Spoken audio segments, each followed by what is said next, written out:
अस्सलाम वालेकुम प्यारे दोस्तों, क्या हाल चाल है। आप सब कैसे हैं? उम्मीद करता हूँ कि आप सब खैरियत से होंगे। अल्लाह ताला आप सबको हमेशा खुश रखे और खुश रहा करें। अल्लाह ताला आप सबके लिए बहुत सानियाँ पैदा करें और आप दूसरों के लिए सानियाँ पैदा करें।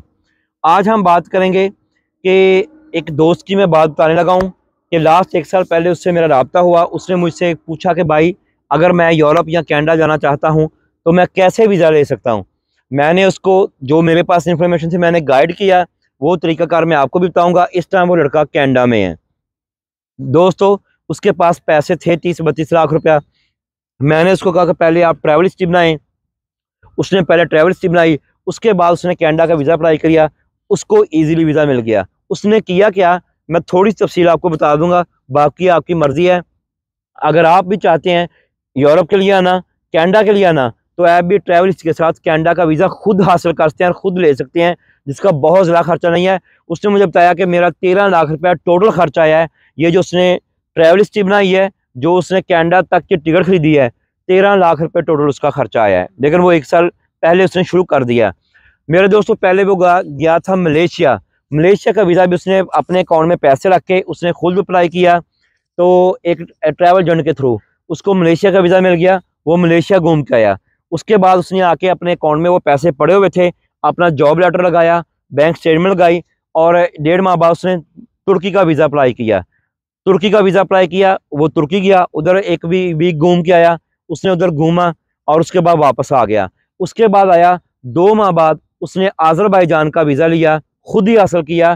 फ़ाइल उसको समझ में आ गई थी, पढ़ा लिखा था। उसने अज़रबैजान का वीज़ा अप्लाई किया, वो अज़रबैजान गया और वापस आया। उसके बाद 4 माह उसने वेट किया, तकरीबन 4 सवा 4 माह बाद। उसके बाद उसने कनाडा का वीज़ा अप्लाई किया और उसके बाद उसने बैंक स्टेटमेंट लगाई पूरी। उसके बाद उसने उनके साथ जो है अपना ट्रैवल हिस्ट्री लगाई सारी।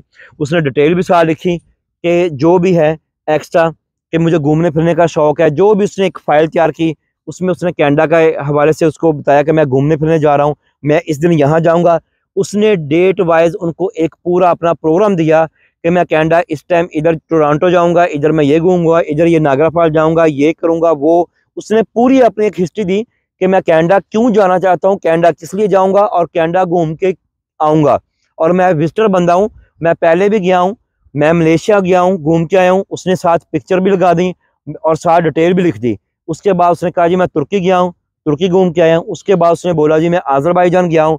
उसके बाद बोला जी मुझे कनाडा का बड़ा शौक़ था, मैंने कहा कनाडा घूम के आते हैं, तो मेरी जॉब है।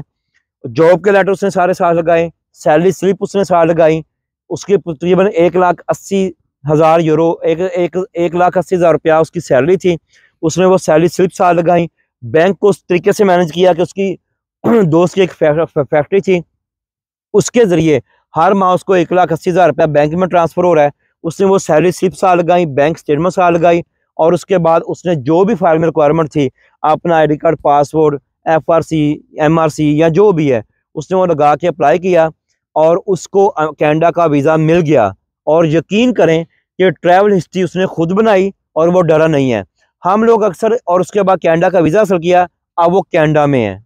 बस इतना मैं बता सकता हूँ। उसके बाद हम लोग अक्सर ये पूछते हैं और अक्सर दोस्त मुझसे भी पूछते हैं कि आप कहते हैं ट्रैवल हिस्ट्री बनाएं। एजेंट को अगर आपने 40-50 लाख रुपया देना है यूरोप के लिए, तो ट्रैवल हिस्ट्री खुद बनाएं और आप खुद अप्लाई करके आ जाएं। तो अगर वीज़ा ना लगा तो क्या होगा भाई? इसमें तो खुदा की मर्जी है, आपकी कोशिश होनी चाहिए, आपकी नीयत ठीक होनी चाहिए। बाकी कई दफ़ा वीज़ा नहीं लगता, चांसेस हैं कि अगर आप का वीज़ा रिजेक्ट हुआ है, आप दोबारा अप्लाई करें, किसी और कंट्री कर लें। लोग ट्राई अगेन करते हैं, लेकिन मिलता है। कोई ऐसा 100% तो दुनिया में कुछ भी नहीं है जो आपको मिले। 100% तो ऐसे होता है जिनका अमेरिका का वीज़ा पक्का 5-5 साल का लगा हुआ है, कईयों का तीसरी दफ़ा लेने जाते हैं, रिजेक्ट हो जाता है। इतनी ट्रैवल स्ट्रॉन्ग हिस्ट्री होने के बाद अमेरिका फिर रिजेक्ट कर देता है। लेकिन आपने टेंशन नहीं लेनी, आपने हिम्मत नहीं हारनी। अगर 40 लाख 45 लाख आपसे एजेंट मांग रहा है, तो अगर आपका 10-12 लाख में काम हो रहा है तो क्यों घबराते हैं? बाकी पैसे तो आपके बच जाएंगे ना। अगर 12 के बजाय 15 लाख लग जाए, 17 लग जाए, 20 लग जाए, तब भी आपको कुछ ना कुछ बच रहा है ना। आप कोशिश करेंगे तो आपका सब काम अल्लाह ताला अच्छे करेगा। तो इसलिए मैं आपको कहूँगा कि आप खुद से हिम्मत पैदा करें, आप घूमें फिरें, साथ इंजॉय करें। बजाय आपने एजेंट को 40 लाख रुपया देना है कि यार मुझे रात को सोऊं और सुबह मैं कनाडा में उठूं या यूरोप में उठूं, तो ऐसा बिल्कुल ना करें। आप ऐसा करें कि अपनी ट्रैवल हिस्ट्री खुद बनाएं। आप मलेशिया चले जाएं, आप थाईलैंड चले जाएं, आप उज़्बेकिस्तान चले जाएं, आप कजाकिस्तान चले जाएं, ये ट्रैवल हिस्ट्री इनकी अच्छी बन जाती है। आप तुर्की चले जाएं, आप ईरान चले जाएं, आप अज़रबैजान चले जाएं, कहीं भी आप चले जाएं, ये ट्रैवल हिस्ट्री आप तैयार करें। उसके बाद 3-4 माह का गैप दें। गैप के बाद आप यूरोप का Germany, Belgium, Holland, France, Belgium, Italy कहीं का भी वीज़ा अप्लाई करें, या आप कनाडा का वीज़ा अप्लाई करें। मुझे उम्मीद है इंशाअल्लाह 80% चांस है, अगर आप इन सारी बातों पर अमल करते हैं, आप साथ बैंक स्टेटमेंट एंड पे लगाते हैं जब आपने कनाडा का वीज़ा या यूरोप का अप्लाई करना है, सैलरी स्लिप लगाते हैं और अच्छी तरह फाइल को पेश करते हैं, तो यकीनन आपको वीज़ा मिलेगा। आज के लिए इतना ही। दोस्त दुआ में याद रखें। प्लीज़ चैनल को लाइक कर दें, सब्सक्राइब कर दें और शेयर कर दें। अल्लाह ताला आप सबके लिए बहुत सानियाँ पैदा करें। अल्लाह हाफिज़।